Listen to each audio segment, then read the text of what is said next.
Jado na pesi binombo na bande ko banso bwali ko vanda ituluku na kama kilobi na makambo ya ba conseiller communaux denge bande ko Brazzaville balobi parlons Congo to cause la mise au point na yo par rapport ya makambo o salamaki na hôtel de ville jeudi.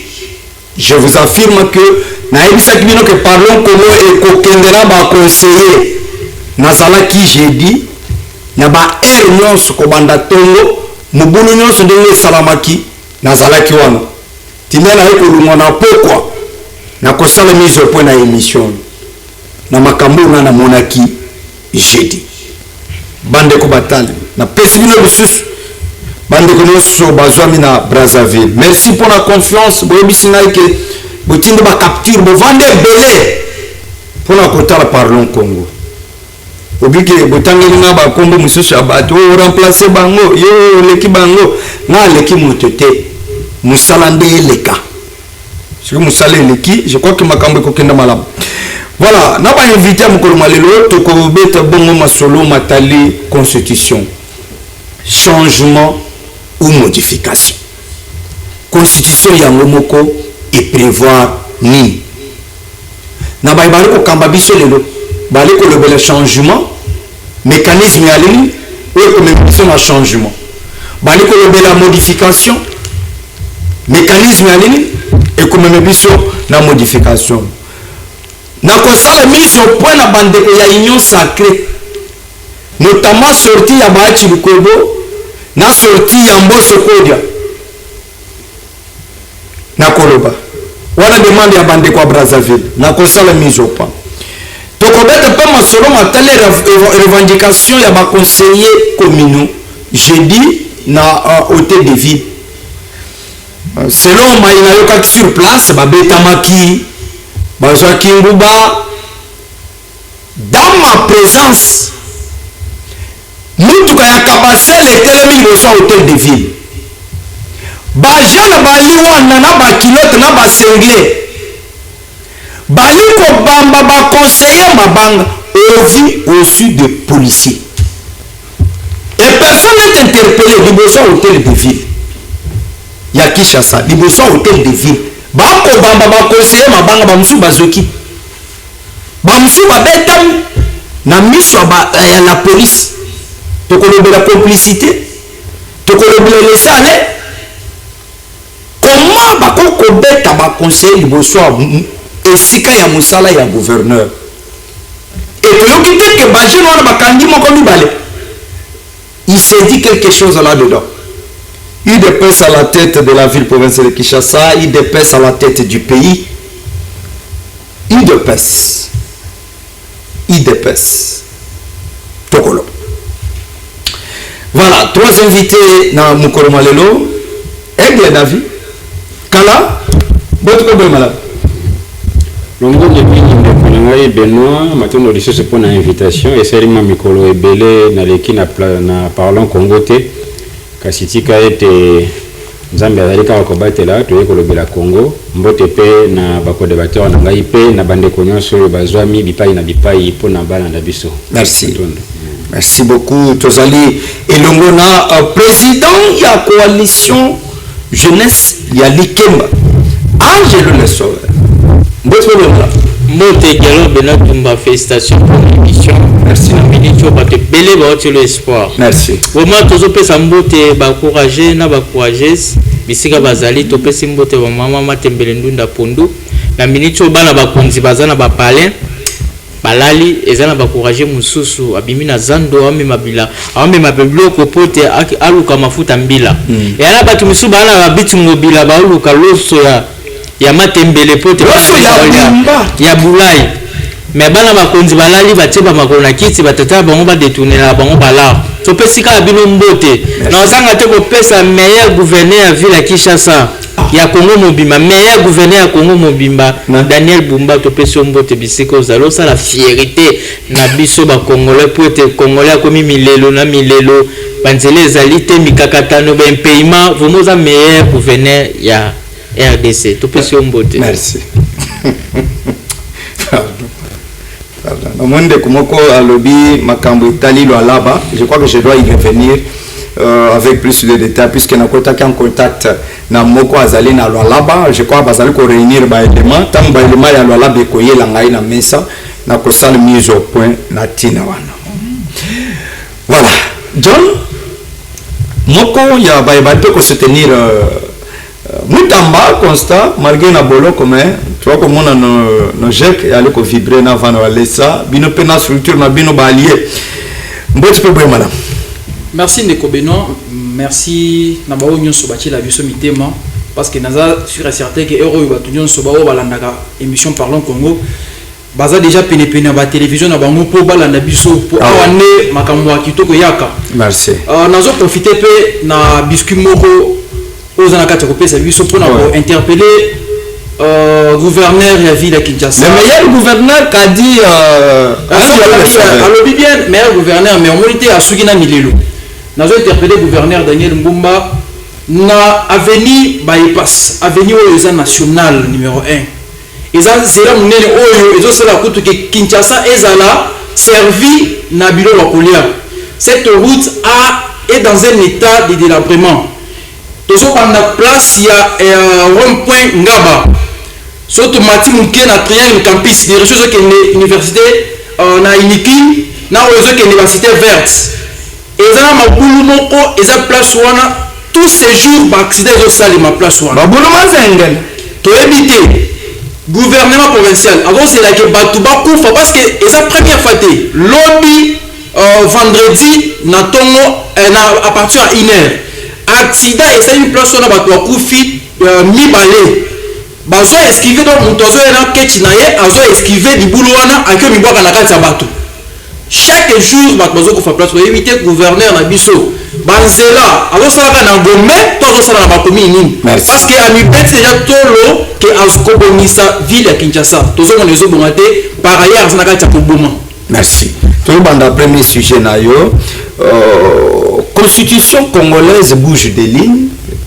To bosani zala ya ba congolais transport passe kolala na kola mokapasi bonjour bonsoir passe et puis ça makalisu soutena bon appétit okopesa muntu yebi aliaki lipeto amelaki ma ya pamba na régime ya moko ntombolo bonjour bonsoir et comme lix na bon appétit comme lix au moins bana bakonzi basi na bango baibanso bali na bango mais biso bato ali kemba okopesa chef papi bon appétit oyebi aliaki ni odia ya kolongolo na musala omeli na yo mais opesi ka bonjour. Constitution prévoit sa modification ou son changement. Merci pour la question posée. Il faut que le Bamakambo et les Anakati Mikanda, parce que le sujet du changement, la révision de la Constitution, c'est un sujet très important. Oui.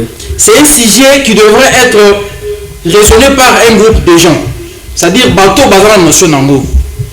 Malheureusement, aujourd'hui, c'est tout le monde qui se donne les leaks, il y a Loba sur les questions de la Constitution. Azope Samaele, selon le positionnement, selon tendance politique. Notamment ce qui est prévu par nos propres lois. Donc, la Constitution étant qui est la loi fondamentale, a ces lois qui se donnent aussi, en fait, il y a réviser. Mais ce n'est pas le changement. Il y a alors un temps où il y a changement. Mais quel moment où il y a révision ou soit le changement? Selon Maï, ce débat ne devrait pas avoir lieu maintenant. Pourquoi? Pourquoi ce débat ne devrait pas avoir lieu maintenant? Tant que la République démocratique du Congo, tout ça n'a si je veux ça.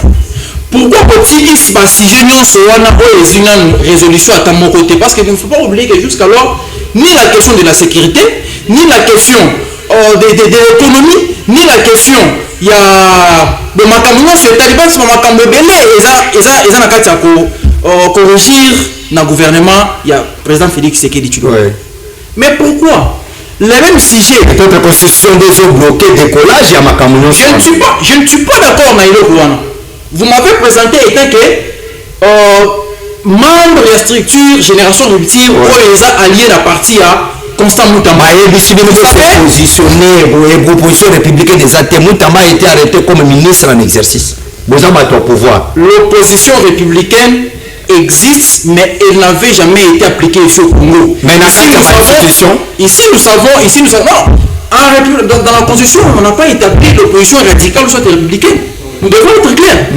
Donc le problème est que l'homme politique congolais a défini Makambo selon l'obéissance. Donc lorsque tu es opposant, tu dois être radical dans la gouvernance. Non, nous avons apporté une autre stratégie. Une nourriture qui n'a jamais été appliquée au Congo. Nous sommes là pour acclamer le bien et contester le mal. C'est comme à la question de la Constitution. Si notre famille politique se positionne que tout ça pour ou contre changement sur cette révision de la Constitution, nous devons encore sur des plateaux, des chaînes de plateaux pour dire que Baninga va se positionner. Donc la question de votre révision constitutionnelle, c'est une question démocratique. Dans l'Union sacrée jusqu'alors, le chef de l'État ne s'était pas encore prononcé officiellement la question où il y a été nous avons changé ou soit revoir la constitution.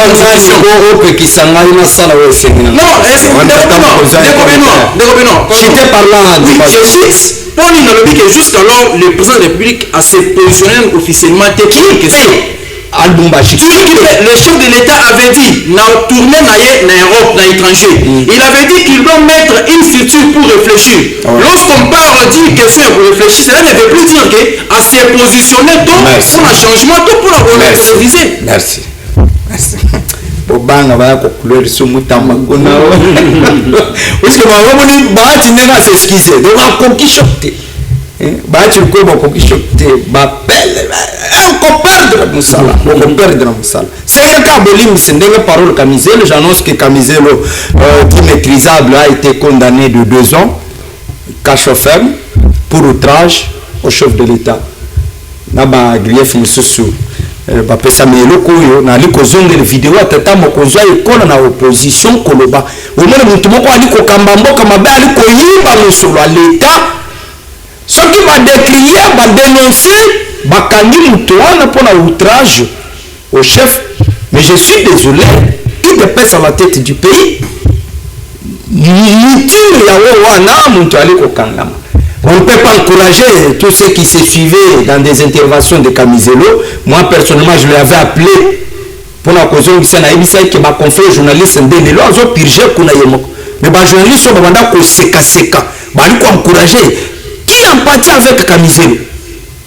Nani a Kamizelo, il a purgé peine. Puisque tu as qui? Les journalistes sont comme le corps de l'avocat qui est dans la prison. L'avocat a dit que le dossier n'a pas mais à se pointer quand il est condamné. C'est de même que nos confrères journalistes vont travailler en connivence. C'est compliqué. C'est compliqué. C'est compliqué. C'est compliqué. S'il s'agit de bien-être, Yaba na bakonzi na basi na bango na bakonzi, la constitution ne bloque pas. Angelo le Sauveur. Mais s'il s'agit, il y a bien-être, il y a Yonangai, Nabande Koumoussous, c'est la Constitution. Selon Yébissanga et Sikanou, la Constitution est pour bloquer le gouvernement actuel et apporter solution dans Mitongi Siapel. Merci beaucoup, mon Mboka Benoît Gelo Tumba. Sujet Gitoko au Pesakibiso. Ça fait déjà 2 jours au préparant. Ce qui nous avons préparé par rapport à notre analyse.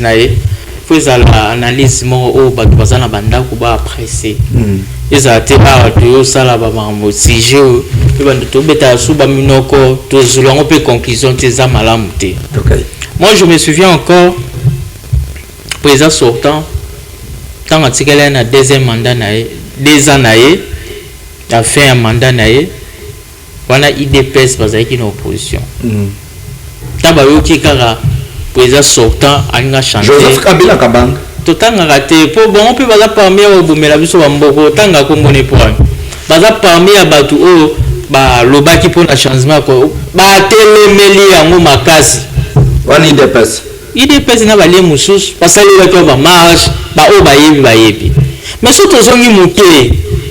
2003 tina 2006 mais constitution mboko ezalaki te constitution ya mboko ezalaki te bando salela acte mo bando bengango acte constitution de transition oyo nde bando salela ngo ti président Kabila bayaki kosala nino ntango basalaki banoko wana bazalaki ti bakoko wana bazalaki batata wana bazalaki nde basali constitution ya mboko me bato bazalaki wana baseri wana ti lelo mpe bazali mais même constitution basali yango baportelaki serment président na biso surtout aportelaki en serment des fois président na biso mpe lisusu aportelaki serment constitution oyo ekaboli bapouvoir ya mutu na mutu président Fati aza na pouvoir na ye au constitution epesi ye baattribution na ye toye na présence assemblée nationale aza mpe na attribution na ye epesi toye na sénat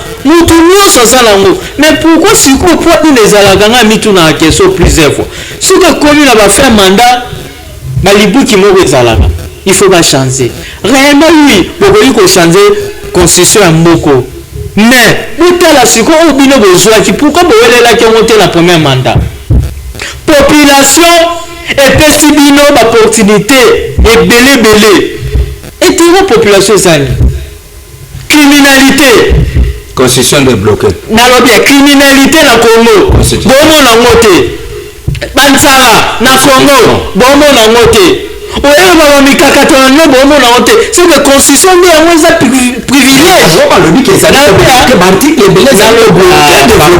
papa ndeko na ngai naosopesa baexemple constitution wana mutu na mutu aza na baattribution na ye epesa mpasi na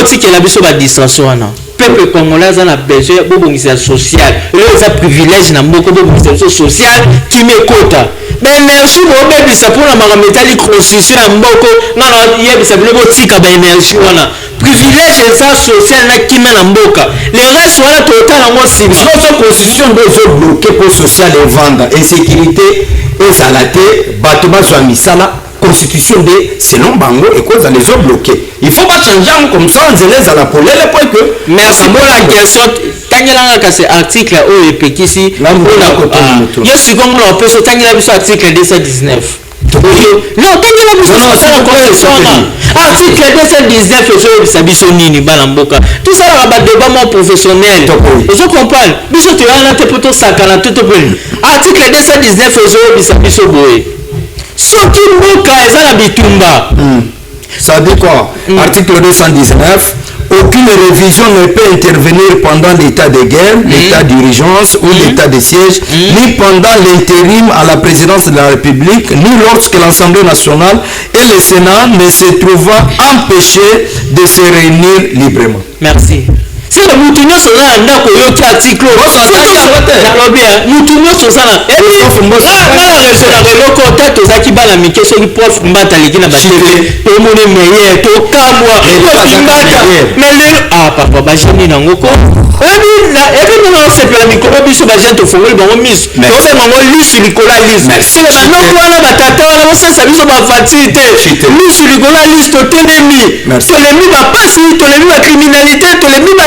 tolemi bachomage yango na nalobi mpona conclure ndeko na ngai mpona conclure même ata soki bakei na référendum oyo bakei na référendum oyo bakei wana eza kolekisa air pour rien pourquoi po référendum wana ezwaka budget ebele eza presque mbongo ya élection apesi so balemi référendum bazwa bamama matembele bamama ya ndunda makala bazwa bana bakourage so bazali bango mpe bakota na référendum po ete bamama na batangisi bana bango na loso matembele pondu ndunda bana bango babimi balicencie to ya chômage ekomi makasi bana bango lelo bakomi bagradue badocteur likebela bato biso basisi depuis 2001 est-ce vraiment constitution eza privilège pour le peuple congolais likembe eza toujours mon frère batika nanu priorité na social na pe ya mboka merci batela yo wakomisa article 219 peut-être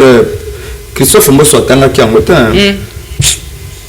jeunesse ekomi lisu likola lisu banoko wana bakoko wana batatala bakende merci mwana Congo tobosani calendrier électoral, puisque c'était prévu que 2028 élections là. De l'autre côté, dialogue, bande kobozela, bolembe seke, na opese bino maloba, bolembe seke. Bozala kimia. Merci pour la boyoki. Numéro ezaliwan bokobenga. Merci beaucoup. Merci. Koto dialogue, koto lisolo ya constitution, apparemment le bien-être de la population congolaise décoté. La constitution prévoit son changement.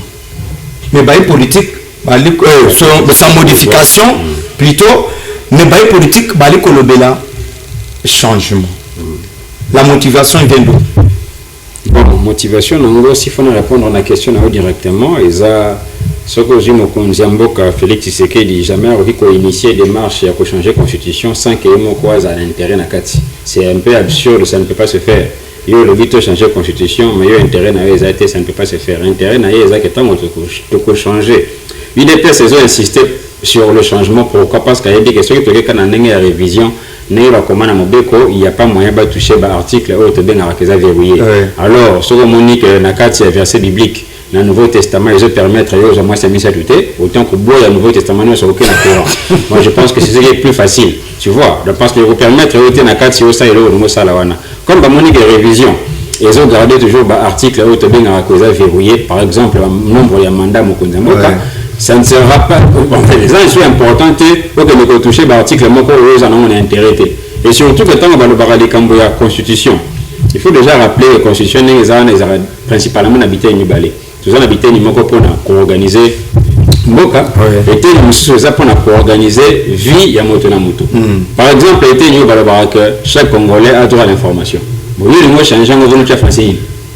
Par exemple, chaque Congolais a droit à la vie. Bon, il y a changé en français, il y a parce que tu as dit que tout ça a droit à la vie. Donc, on dit que la motivation est un problème. Mais on a apprécié l'intervention de la prédécesseur, on a un angle. Les changements de la constitution, ils ont un danger, peut-être l'autorité congolaise et l'Union sacrée va remarquer. Danger, c'est que ceux qui ont le but de changer la constitution, procédure, par exemple le référendum.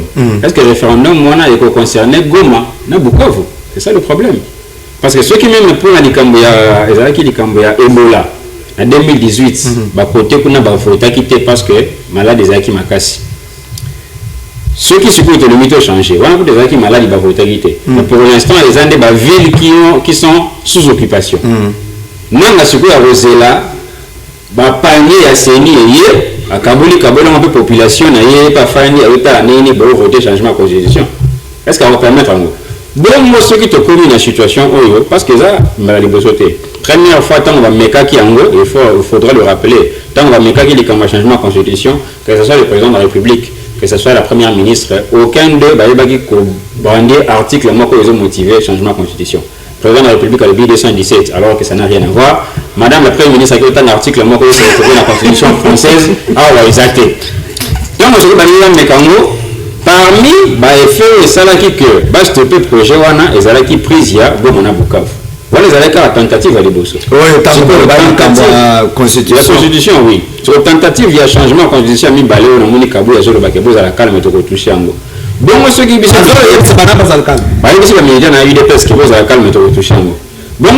que toujours organiser changement, toujours réviser la constitution.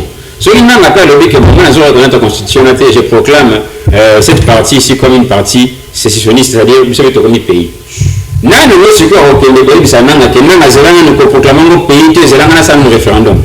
un danger peut-être que vous avez remarqué. Donc, non, mais il y a vraiment un danger. Dans un rendement au Conseil des ministres, on suppose ou bien on soupçonne la présence de quelques éléments rebelles dans Okatanga. Dans le Conseil des ministres, Patrick Mouya a dit qu'il y aurait soupçon de quelques éléments, sans que cela ne soit confirmé, il y a soupçon de quelques éléments rebelles dans Okatanga. C'est-à-dire que oui, justement parce que bon, le bassin est le côté. Chez moi, Zalaka, n'est pas déjà comme on a Bukavu, na Goma, Bakani peut-être qui s'angani, Bakiditi, na Okatanga. Bon, bien vous avez préparé la constitution. Ce qui est bon, c'est que vous avez dit que na Bissawa, Toboy.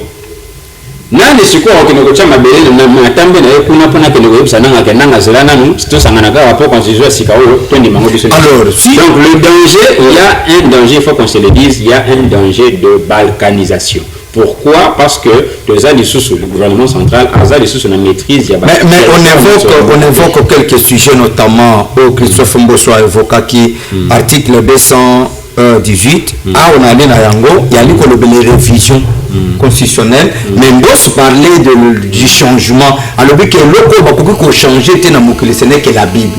Le reste, alors que il a participé à la comment. Mais je ne sais pas cet article est-ce que Mbosso a bien voté. Mais le problème, il ne faut pas tout évoquer Christophe Mbosso pour ma Cambo, parce qu'il y a déjà Brandissa qui affiche à le bagarre ne touche pas ma constitution. Et là, ce bagarre, il a caché. Celui qui a caché était le malanoir de Maïna Poissa. Donc, Mbosso n'est pas la personne la mieux placée pour le Bali Cambo. Pour y déjà le bagarre déjà que non, ne touche pas à ma constitution. Mais alors que la seule chose qu'on ne peut pas bouger, ce n'est que la seule chose qu'on ne peut pas bouger pour changer la constitution, on a évité ce que même le président de la République a dit pour changer la constitution, il n'y a qu'une seule démarche.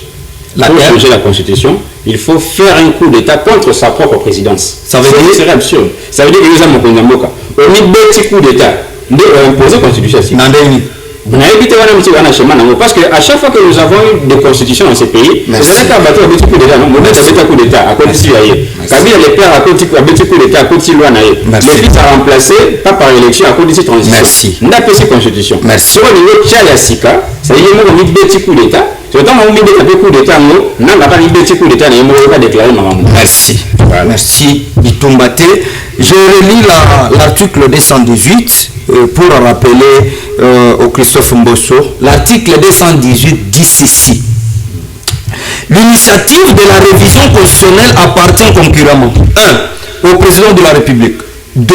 au gouvernement après délibération en conseil des ministres, 3. à chacune des chambres du Parlement à l'initiative de la moitié de ses membres, 4.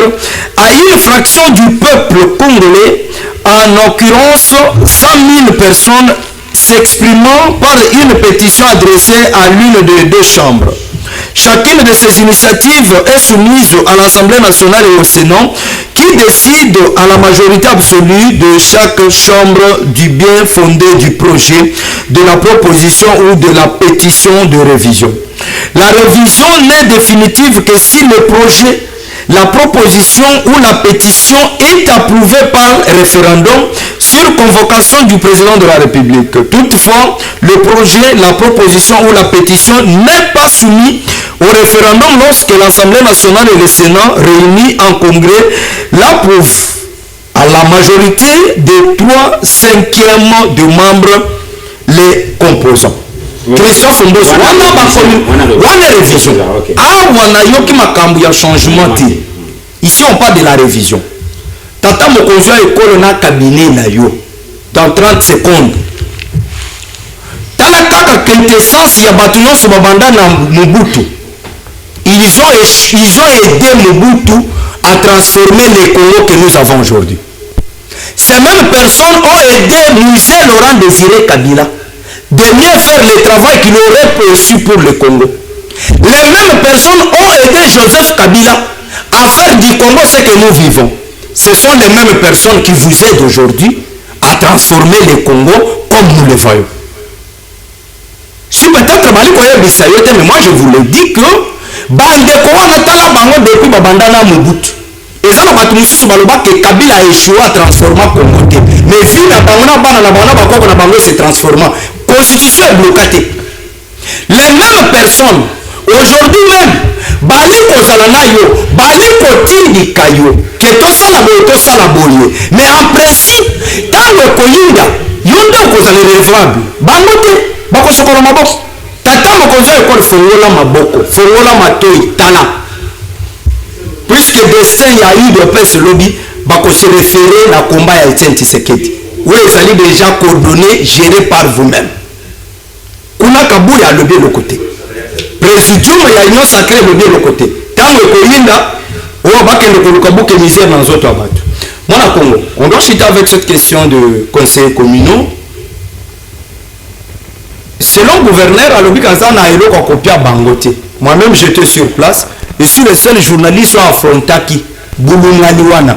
bomoni na ba réseaux sociaux je suis le seul bamusu bakimi tindanga bajeune wana babandi mobulu nazalaki na hôtel de ville gouverneur aye kobima butu baile asolo na baconseiller ya kotelema. Comment expliquer que bato bakei les élus selon décentralisation bakei ko réclamer aux alliés droit na bango? On ne sait pas si la loi le prévoit que gouverneur il faut foutre ba conseiller, mais subitement va se retrouver liboso ba jeune non identifié na tenue civile bali na mabanga bali ko bête na ba conseiller na miso à la police ezaki liboso et personne n'a été interpellé. Tout la complicité laisser aller ou ba conseiller ba kenda ki na ici que sengela ki ba réclamer aux alliés droit na bango. Oh, merci Ndeko Benoît. Avant de répondre à la question que tu as posée, nous avons chuté dans le banana sur la question de changement, sur des révisions de la Constitution. Nous avons lancé message auprès de son Excellence, Monsieur le Président de la République, Félix Antoine Tshisekedi. Cette question pourra déstabiliser encore l'appareil sécuritaire de plus. Si elle doit être prise en considération na ba obédience politique na bango parce que le secrétaire général président AIDPS a le but de toucher constitution batunyo sur la réunion sacrée baza pour le Coran et on a vu même le professeur Mbata qui avait dit que avoir seulement l'intention de toucher à la constitution et ça déjà haute trahison. Le lot a vu ba rubrique Moussou Sozo défendre changement de cette constitution dans une révision. Il faut pas suspendre tous les professeurs qui font la politique. Si seulement le chef de l'État ne prenait pas encore cette fois du sujet où il y a constitution et à l'initia makanis na union son nenga qui déjà concentré na affaire de sécurité na côté est et il pouvait avoir la confiance de la population puisque oyo bazo dingakeba imposer na makasi na changement de constitution. C'est un sujet qu'il faut nazo zo makanisi ya ko débattre dans lobby bazana kati dans c'est comme si ils sont aveuglés, soit bazana na kuiti ya soupe. En temps est-ce que c'est dans premier mandat, dire seulement que nous allons mettre un conseil pour réfléchir sur la question de la constitution. Aujourd'hui, parti est ils ont beaucoup il y a rébellion. Mais le lot, ceux qui ont imposé, va changer, par rapport à la question que vous avez posée à conseiller communaux. Et donc, bon, d'ailleurs, les autres nous sommes. Avoir seulement ces images-là, qui agressé par un groupe de gens ou policiers, et surtout qu'il y a une ligne de vidéo où dénoncer que déposer déjà document dans l'hôtel de ville pour que protester pacifiquement. Mais, dernier mot, on a vu ça, le message déjà bon. Et une question que moi je me pose. Nani a bien qui va jeune wana pour bayako barricader ba conseiller communaux parce que la marche n'a pas monté. Donc et ça qui ça mboka na biso valeur. Parce que conseil à élection, il y a conseil communaux. Nous sommes à la première expérience dans le monde. Bango ceux qui va na budget na bango ba organiser qui monté. Pourquoi ba check que élection nécessairement. Donc tout ça est dans la il y a pour dévaloriser le pays, vous ne le savez pas. Donc c'est une question d'ailleurs. Moi j'ai pendant les conseillers communaux. C'est le gouvernement central qui doit s'occuper d'eux. Ce n'est pas le gouvernement provincial. Le gouverneur Daniel Bumba a eu par responsabilité de la Union. Oui, il devrait toucher soit le ministre l'intérieur a Tindaki Telegram mais ils ne devront pas partir et pas gouverneur. Parce que c'est comme si c'est valorisé malgré qu'ils sont sous la responsabilité de la province, mais ils devraient toucher rubrique le foot à Bango, c'est le ministère des Finances. C'est tout. Chité. Malobesi. Malobesi na kati ya kubakisa mais na pesa na Merci. Angèle Le Sauveur, il serait mieux Yakobo organiser élection ya ba conseillers communaux plutôt que babanda ko vivre humiliation au ngai moko na monaki na hôtel de ville. Alors, qu'est-ce qu'il faudrait attendre puisque le gouverneur a l'objet qu'Azali n'a compte à rendre et pas une bangote, bango bazong, mais ce qui était intoléré que bajene bazalaki liboso wana ils se sont attaqués au conseiller. Merci beaucoup mwana mboka nazosepela na bandeko par rapport à raisonnement na bango ezosala vraiment malamu na koyebisa cousin ya ndeko Lézer cousin ya ndeko Lézer kasi mwana kazi ya ndeko Lézer oh eke mais azamana kazi ya Lézer mwana kazi ya ndeko Lézer yozo bamba ye nationalité mwana kazi na koyebisa na ndenge eloko moko alobeli wana identité ozelo te azamana kazi ya Lézer nakole bazala batena ndeko Lézer limisa komuli suna nango mpona ina David ndeko David mpona moni na batrena ndeko Lézer topese mbote makambo lobi na président de la république ye moko amibeta mpona bo est na comprendre phrase yango te mon cher moni natuni yo na moni ya tosala baémission oyo c'est que mutu faut apprendre tant de choses le banga pe na bakisi mo implice te pour le baba miso na bakisi implice mais te mo pese le mo suki sona na bato bana banda ko ba comprendre ngote te parole ngo lo bani tant mo zoma lo ba fo o bisa biso fo ezala mo malam tozongi na ville ya Kinshasa ndeko na ngai bolimbisanga o Angelo ne pas être dur avec les autorités leader Ali Kemba oyo kaka président va Likemba ngai yo soyez élégant merci beaucoup ndeko na ngai ngana monaka ebele bakonzi na biso bazuba responsabilité na Congo bafanda na bapoto ti ebele bafanda na bapoto bayebi ndenge poto ekendaka mais baye awa lelo tomona ville ya Kinshasa mais nazo comprendre te na ba autorité na biso nyonso eza baofikisa mokonzi mboka ndeko na ngai yebisanga permis de conduire na mboka nini ngo batekaka ngo président Antoine Félix Antoine Tshisekedi makambo na olo bavanda na poto amona yebisanga na pays nini oyo toza na pays nini baza na société ya assurance ezalaka te ya solo oui o société ya l'état ya assurance na mboka nini baza yango te ka awa Sonas oui oh ezalaka kawa oui kaka awa na poto to na bamboka libanda eza ba société privée ya ba assurance mais ibanda mboko ezate maunalo wa mutu aza na poto ebike mutu azo mama masolo tano ebi mama ba permis de conduire usala ba eto école nini ebi national comme ça là permis de conduire mo te kango s'il vous plaît ngona lobi ko tonki de malama ndeko na ngai totala ba out oyo esanga bien te taba te contrôle technique bato bolela batongo $520 papa ata mbongo la caisse sili mboko eza ba mikakatano makamna ndenge na ndenge boko etabo bato bolela 500 en plus si mo batisi biso ba locataire na ba ya futa ba taxe ndeko na ngai en plus ba taxe on combien 20% nous sommes sortis comme on a zolela non ça me fait pour comprendre la poto eza développer ba tsa ngo mukie mais ekomi kolekisa to lo baté yango na benga Daniel Buma meilleur gouverneur ya RDC pour amériter ko bimisa ba biloko ba taxe ba cher to boité mboka nyonso eza na ba taxe nango mais faut ba kitisa batala peuple congolais solela Likemba merci ya on est là hérité gouverneur na biso faut bosongisa la biso ye ngobila jatini ngobila fosonga makambo ngobila makambo ezalaki te jatini ngobila bato baolela o makasi asonga nani fosonga mpona makambo baconseiller ndeko na ngai esa pasi na mawa na soni befe oyo baimagine biso toteka libanda mboka nyonso ne eza kaka bapie petit bacousin bacollègue banani mais so ezalaki bongo te comment badéputé provinciaux osa video azobela impayement mais c'est grave conseiller conseiller aucun Daniel Bumba le nga afuta ba bakaya la personne oyo eza deuxième fois ba conseiller wana basala eloko basala eza deuxième fois première fois balalelaki Jantiningo Daniel Bumba oyo eza deuxième fois oui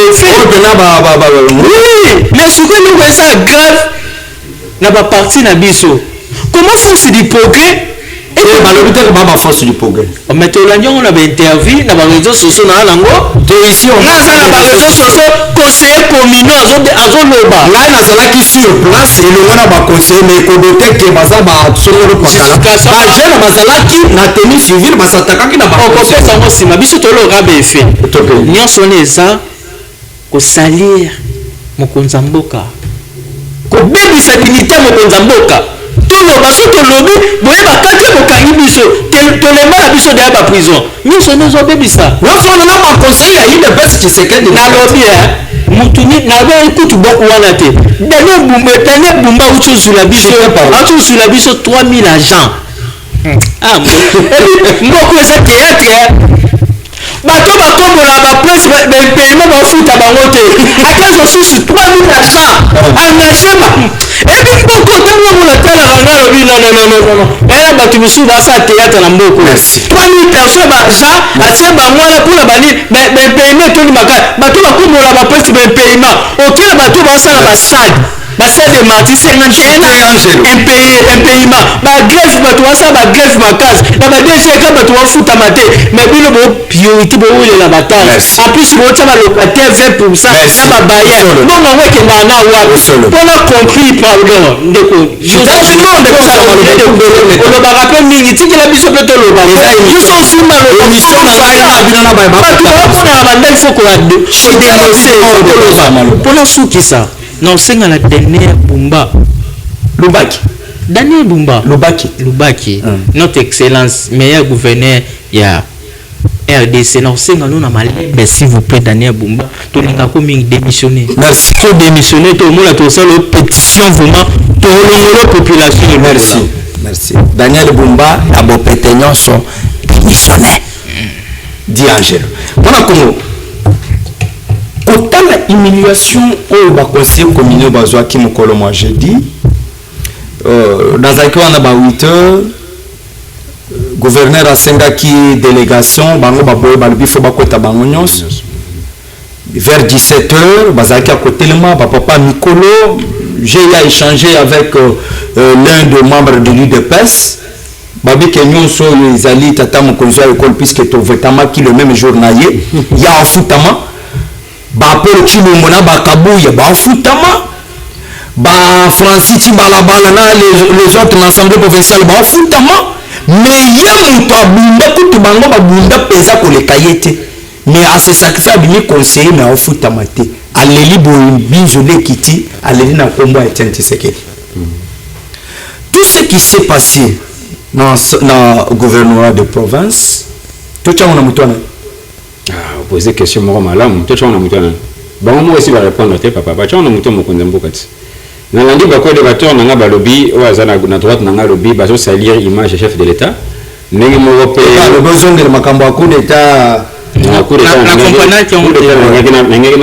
tu ne peux pas soza au prêter serment sur la constitution au ko senga constitution on a été changer ngo eza lokola yemo ozo mi beta coup d'état c'est ça la continuation alors je disais bandeko nanga balobi ezo tia soni sur la personne du chef de l'état non c'est le chef de l'état yemoko ndami ami par la soni na yemoko comment parce que mobeko nyonso ezalaka promulgué par mokonzi mboka pour ne kota national officiel mokonzi mboka tangaki j'espère loi électorale oui banani oyo bavotaki loi électorale c'est l'union sacrée qui est majoritaire non l'union sacrée balobaki député mosusu balobaki te tolongo la système wana ya soko eza député otie suppléant mwasi na yo suppléant de kona famille bato mosusu batelemela balobi te il faut ezala kaka parce que nous avons besoin de personnes de confiance bazala suppléant bango moko ntango bazo voter loi électorale nde bainseraki likambo wana ya baconseiller communaux na budget nini est-ce que batunaka ta ministre ya finance à l'époque wana ke tolingi to insérer rubrique ya sika baza pe ebele soki 7 par commune kaka na Kinshasa baza 256 conseillers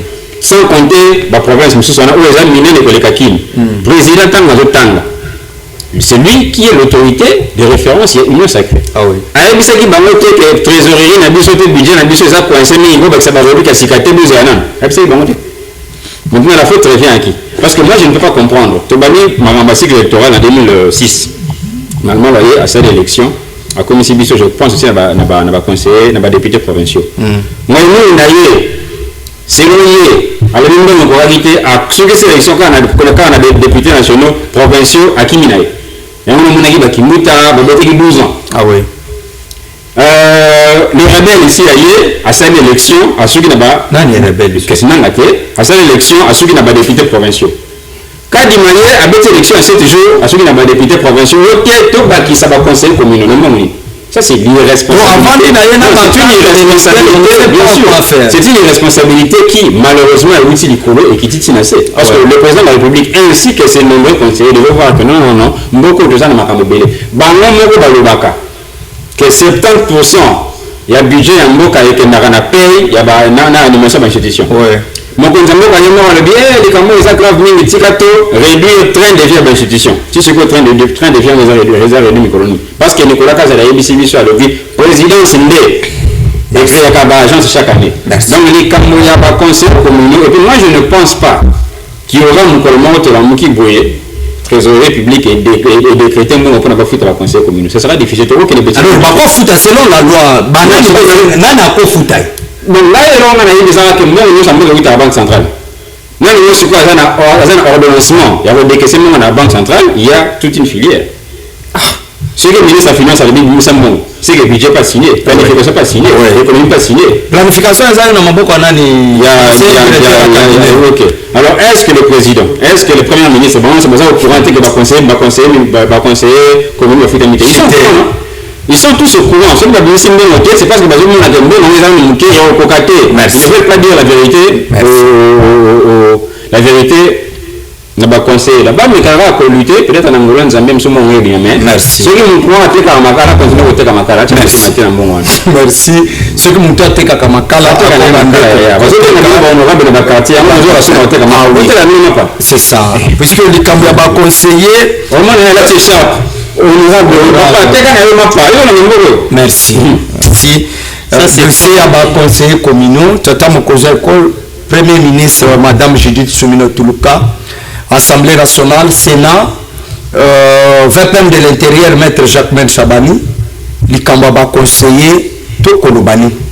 Depuis jeudi, information est embellie qu'il y a eu des jeunes non autrement identifiés au basala que répression n'a cité il y a conseiller communaux. Aucun procès, ni procureur, ni membre moko ya présidium ya union sacrée, ni le gouverneur lui-même, ni le VPM de l'intérieur n'a yokité que ba initié poursuite judiciaire contre bandeko oyo ba agressaki. Mais bilile tamboli que ba conseiller bazokaki. Ba musu bilamba et pasuki. Ba musu babungisi ba biloko na bango. C'est quelle image? Quelle image? Donc ça dit ba conseiller ba subir makambo ebongisama kitolo babongo puisqu'il n'y a pas eu un procès depuis jeudi tino lelo yango nasengi na VPM de l'intérieur baconseil nasolaki na bango pemene balobi ke ozali na telegramme moko otindaki na gouverneur soki okei na lwala balelo epa mama Fifi Masuka oza na esengo akozala conseiller communal soki okei awa na Congo central epa Grace Bilolo okozala na esengo ya kozala conseiller mais bandeko wana bali se retrouver comment bali kosolo malamu lolenge kani soki ville yali na bosenga ya makoki ya kopesa te mais les communes puisque bato wana baza baélu ya bacommune babourgmestre le chef coutumier de le bourgmestre oyo bazalaka nommé na ordonnance présidentielle tino lelo tata mokonzi ya ekole babourgmestre mosusu baza à la hauteur te bali kosala nini suite ya baconseiller ya linini. Moi je pose que la question pour accompagner qui bango va subir l'humiliation tout, mais au finish le gouvernement congolais qu'est-ce qu'il a déclaré, qu'est-ce que le gouvernement provincial a décidé, qu'est-ce que le VPM de l'intérieur maître Jacques Chaban a décidé. Silence radio. Merci beaucoup. Merci je crois qu'on doit finir par là, ça sera votre dernier mot. On doit épingler la question, il y a insécurité dans la ville province de Kinshasa aujourd'hui. On ne sait pas évacuer normalement la activité la mission. Est-ce que la ville province de Kinshasa est gérée? La question, il y a sécurité pour la ville de Kinshasa. Et la question, net première na émission. Le hier, pendant les conseils des ministres, dans le rapport, il y a compte rendu au conseil des ministres, le ministre de la communication, Patrick Mouyaya, a lobby que le ministère de l'Intérieur, donc, a une hésitation, na insécurité donc, ils ont parlé, donc ils ont qualifié ça de spéculation. Na compte rendu, donc, dans les réseaux sociaux déjà, parce que c'est un compte rendu, na papier, na ce qu'on lit na routine de l'eau, on a PDF. Bah lobby que ça va rumeur, ça va spéculation. Et ça va spéculation. La jeune fille, moi na muke il y a 2 mois, où il y a Koufi la commune en Séné. Grâce na balle perdue, où il y a criminel ba bêti. Et ça fait spéculation. Il y a un moment dans le monde, j'encourage, en fait, j'emprunte les mots. Il y a un co-débatteur dans l'AI, où il y a le bic c'est comme si on avait au la théâtre, à la gestion du pays. Comment on faire ça tangible? Il y a l'insécurité. Il n'y a pas les mêmes comme il faut, aussi il attend moto, il faut la confiance, moi la moto a confiance na yo, pour mes maillots. Aujourd'hui, je dis, à la question de l'insécurité, donc ça peut nous faire déborder du esprit. Parce que c'est une question très importante qu'on ne doit pas négliger.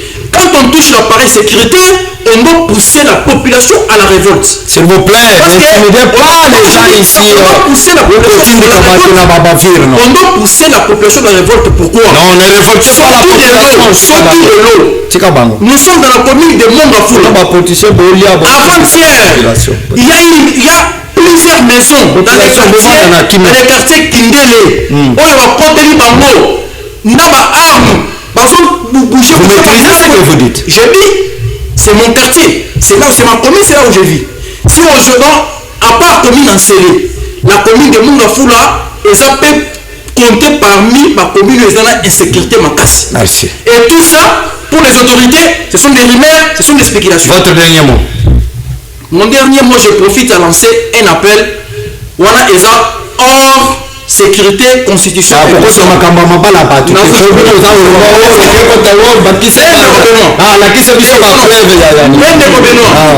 Je dénonce une usurpation, il y a identité, il y a structure, il y a une génération rupture et pas homme politique. Nos aînés, ils ont respecté Mingi. Notamment le président Adolphe Ndombassi. Adolphe Ndombassi. C'est pour l'émergence. Adolphe Ndombassi, notamment le coordonnateur Marley Vouvou, et je dois beaucoup de respect. Ils y a génération rupture.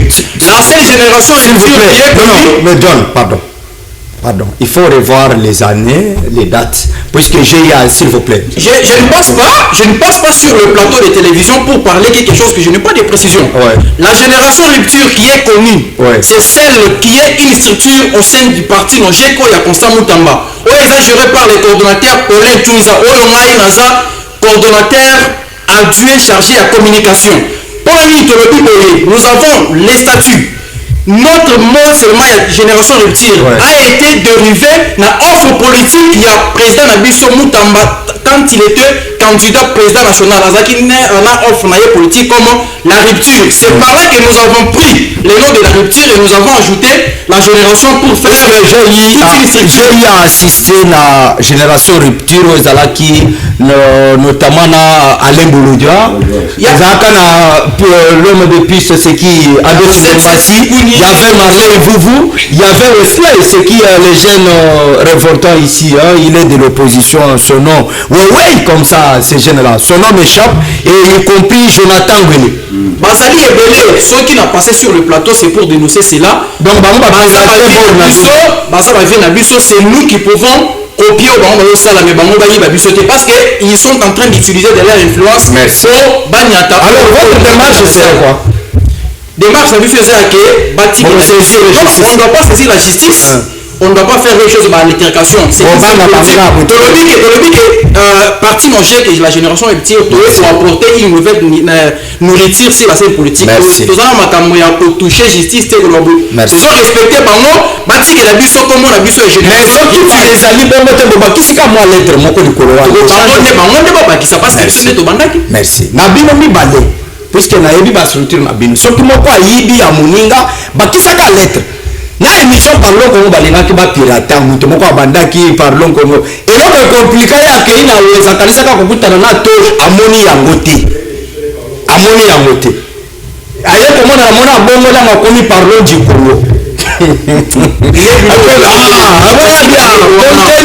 oyo nayosala okopirata yango te okopirate maloba nini mais okopirate nyonso te Angele Sauveur insécurité na capitale veut de l'intérêt selon des cours na compte rendu à conseil des ministres abi les instructions.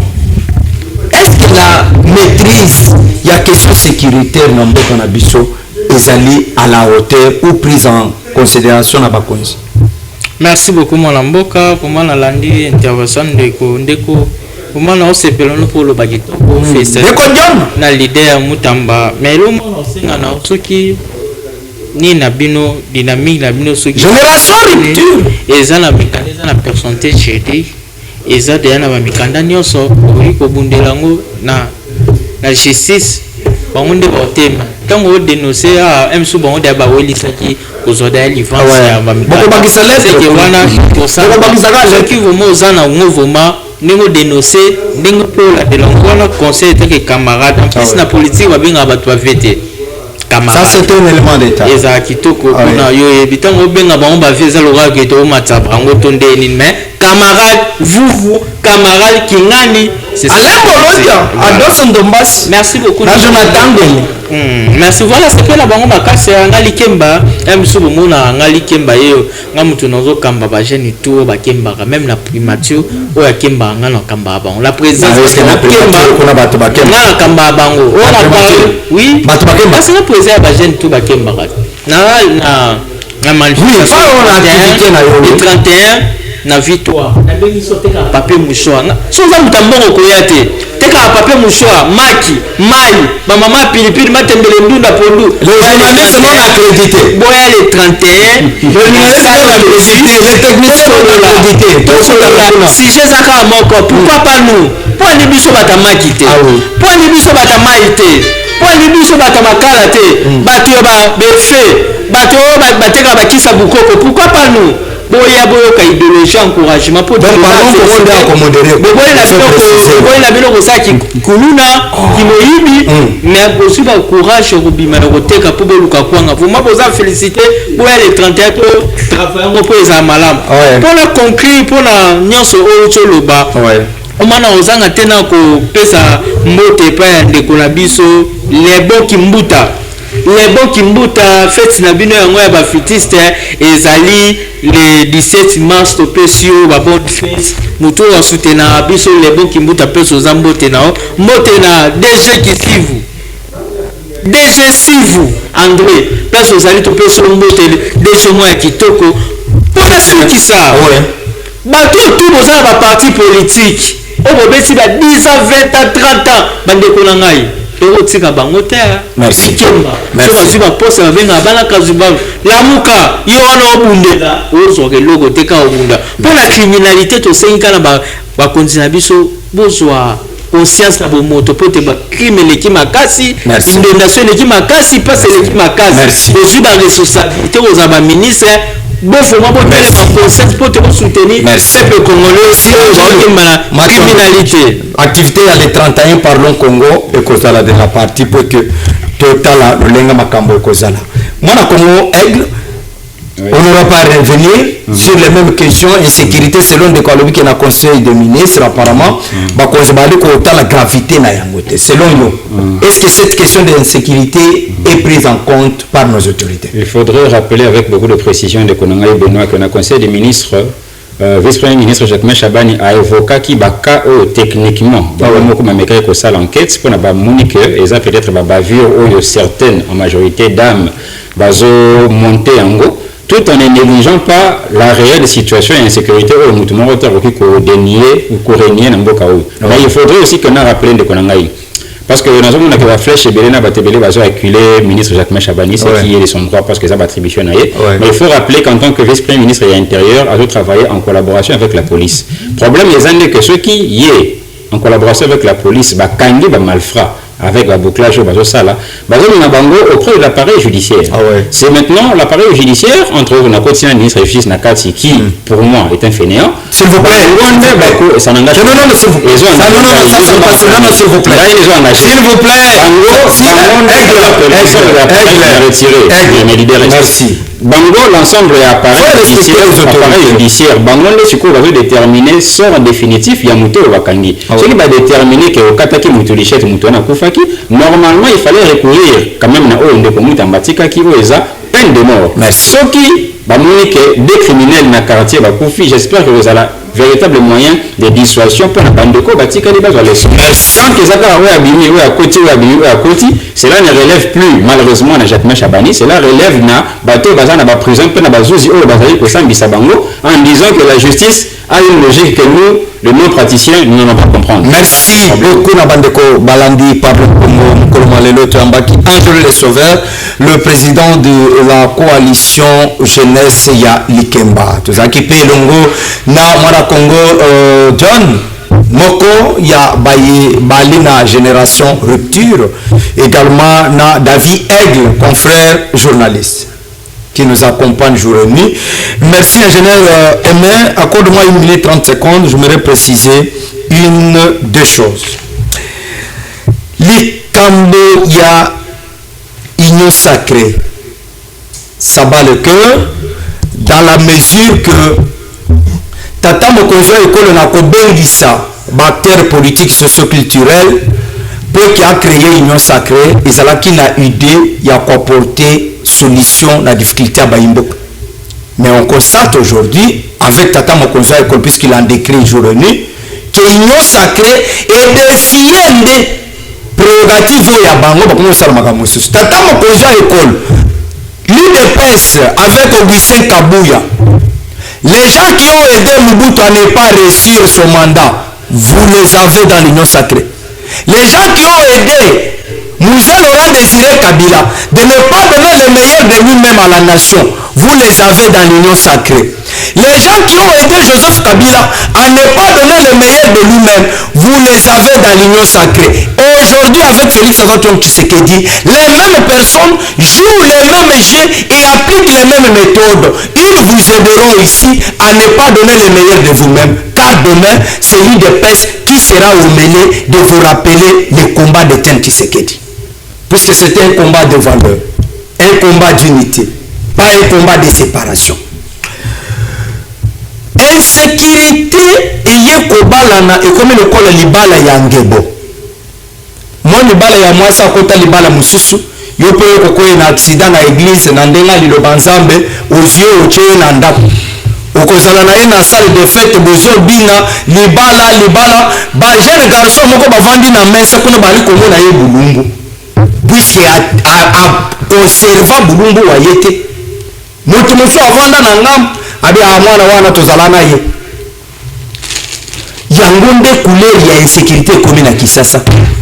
Yali lokola ndeko mwasi sali bambeba na ye epa bandeko mibale misusu ayeko se retrouver na église lo banzambe ekoti ye ndeko mobala ye na seriosité pembeni na ye yaka tobongisa lobi ye ali kokanisa kama makao.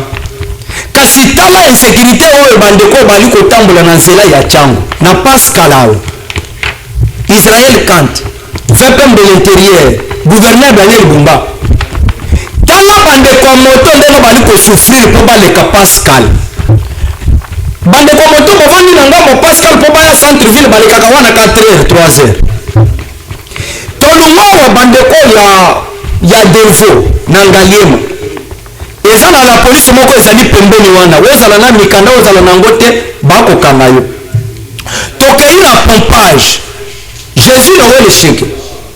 La meilleure des choses serait ya kotina ba service na yo d'accompagnement na terrain.